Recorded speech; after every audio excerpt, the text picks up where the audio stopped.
Open it up for questions after that. I thought the first half, from maybe the 12-minute mark on, I thought our defense really kind of took over. We kept them off the foul line for that stretch, started turning them over the way we're capable of, and able to get out on the break and do the things that we're capable of doing. So from that point on, I just thought we played a smart basketball game on the defensive end of the floor, and you hold somebody to, I think it was 30% field goal shooting for the game. It's pretty effective defense. Questions for the players? DJ, was this defensive effort as good as the one the other night? The other night seemed like you turned them over more, but tonight or today, you didn't give them any open looks. Good defense, just done in a little bit of a different fashion. Yeah, it was just a different style of play. Coach told us about how they come off screens all week. This day of preparation we had, and we just came trying to play hard. It was hard. DJ, you were hitting your shot tonight. You were confident in your shot, but I noticed a couple times they double teamed you, and the guy rolled to the basket and he was open. Are you working on harder on that double team pass on pick and roll offense? What do you mean? Well, if you would they set a pick for you, and then they double team, and the guy rolled to the basket and he was open. I guess I just missed him. I didn't. But no, you had a great game. I'm just saying. I was just wondering if that's something you're working on. Yeah. Coach tell me if I, see anything. I didn't try to miss him. I'm working on it. To your question, I'm working on it. No, you said you did hit him. Hey, Reggie, talk about how your physical condition is helping you out so far. At least today it looked like you got 3 or 4 easy buckets simply from running the floor hard. And talk about how you try to make that more of a part of your game with what you've been able to do physically. We've been working on that for about 4 years now. So it's about time that my conditioning kicked in and got where it needs to be, and I just got to focus every time out on doing my job, which is running the floor and trying to get deep post catches. That's the best way I can benefit the team. So. Did you see that in the first half though? Again, just looking at it live, it looked like you had 3 or 4 touches in close where you got a position simply because you ran down the floor hard.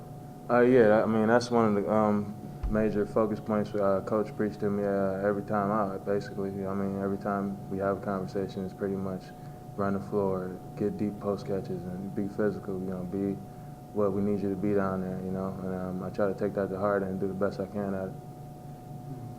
All that being said, no fouls tonight for you. That was something in the first game of the season opener. You had to miss some time in the first half and later on in the game. How much does that help you, and how much is that a point of emphasis, just keeping that in the back of your mind, I suppose? I know that I had problems with foul trouble earlier in the year, but I can't do anything from the bench, so that's been like my main focus. Whatever I can do to help the team, and if I need to stop fouling, I'm trying to cut down on that. Whatever's asked, I need to ask me from the coaches and the staff. I do it, I try to, but that was one of the points of emphasis too, coming in, is to be smart. DJ, again, more defense questions here, but defense has been something you guys have been fighting with to get better after 4 years. When you open the season the way you guys have defensively, is that like a sign that hey, it's sunk in, it's clicked in, we're near where we want to be at that end of the floor? Yeah, you just gotta respect every point that we play, and just defend, and push the ball. That's what we're trying to do, get in transition and push the ball. So we know if we get stops, we can get out and run. Do you feel like you're kind of at the same place where you guys were towards the end of last year defensively, in terms of being able to pressure the ball, create, and contest shots? No, I think towards the end of the year, as the year goes on, we get better on defense. We still got a lot to improve, but we off to a good start. Defending teams and holding to a low percentage. How important is it playing at home this year, getting all these home games and getting home games in November and December, as far as building up your confidence as a team and getting ready to go on the road? We got some big games coming up, so to get off to a good start like this at home, to play in front of our fans is always a good thing. Coach, highest number of turnovers for Ohio this year, but Wofford didn't convert as well. Only scoring, I think at the end of the day, it was 20 points off turnovers. Can you speak on that a little bit? Just maybe what went wrong in the turnover game there? I think a lot of them were just unforced, just kind of just guy trying to make a play or just trying to, didn't see the right play at certain times, which happens. Like I told the team afterwards, the first game we've been under 80, and it's because we had 17 empty trips. So if you have 17 empty trips, it's hard to get to the numbers that you want to have up there. So, especially our basketball team, I think this is the third game in a row we've shot over 50%, 58% we shot today. And that's what I was telling them at timeouts was, let's just get shots at the basket. Let's make the games. And again, I give them a lot of credit. It's a very fundamentally sound defensive team. So it was one of those games where if you took an extra dribble in the post, they were going to dig it out, just like we do. If in transition, if you were not crisp or meeting passes, they're going to shoot the gap like we do. You got to give them some credit, and we knew that coming in. I have a lot of respect for their coach. We're friends, and I think he does a great job. Coach, could you touch on the defensive effort once you guys really got it going there and stop sending them to the foul line in the first half?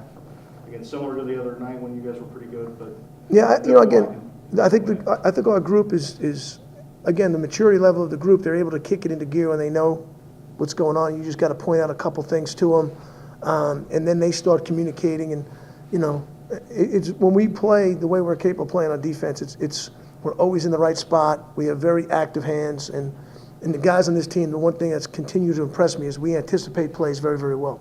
So once we went back to that, I thought that led to some easy baskets for us and kind of got us going. Anything else?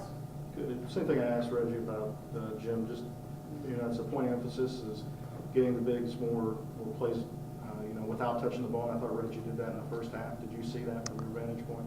I think Reggie could do that every night. I'm talking to Reggie about that probably every day since I've been here. That, in the deeper you get the ball, the harder you are to guard. And sometimes we settle and catch the ball 6, 7 feet outside the lane where now you're a perimeter player. And now you're putting other teams' defense into your hands. So when he runs the floor and posts deep, he's as good as anybody I've ever had at it. And it also opens up plays for other guys. Because when he runs and buries the rim, it kind of shrinks the defense. So now the plays that DJ can make cross the court to Kellogg, gets him a shot. Cross the court to Walt, where he can open up and drive or shoot the three. It makes our whole offense better in transition when we have guys who run and try to put pressure on the front of the rim. Defensive rebound tonight, 67% or thereabouts. Is that just kind of skewed with how the last 8 minutes? Well, it wasn't. The one possession that bothered me, they had 4 offensive rebounds in 2 possessions. Our goal is 73% of missed shots. We want to rebound. We didn't do that because of maybe 3 possessions towards the end of the game. And you just have to be in tune with it. They knew it. We corrected it. Obviously we wanted to get some guys, TJ, some minutes to have him just play through fatigue. He hasn't done anything in 4 or 5 days. And get some other guys some minutes. So, because they're all valuable. They're all going to be important as we move forward. And seeing TJ get those 8 minutes at the end of the game too, what did you see from him, and how do you think he's come along? He hasn't played in 5 days, so his conditioning, he was tired in 30 seconds. But he's a good player. He's just got to get in a good rhythm. He was just starting to get back to a good rhythm when he got hurt, and what he needs right now is some practice time. And unfortunately, because we play so many games in short periods of time, we can't practice. So we have to get him extra workouts and do things to get his conditioning and his timing back. But he's working at it. And more to the point of fatigue, you guys have another game on Tuesday. How do you avoid getting off to a slow start? We've got to play well. I don't worry about starts. It's a 40-minute game for a reason. So if I give Wofford some credit. They attacked the rim. They control the pace. They scrambled and played good defense. So you got to play different paces. You're not going to just be able to impose your will every night. So I've said this so many times and I feel bad, but I'm always about the response. We had to respond, we responded. So Hampton's going to pose some other threats, and that's going to be a good challenge for our team. The good thing about early season for us is we've kind of played different styles each night. So, and Hampton will be another different style. They're going to come at us a little bit. So it's going to be an interesting test for us. Anything else? Okay. Thank you, guys. Thank you, guys. Thank you.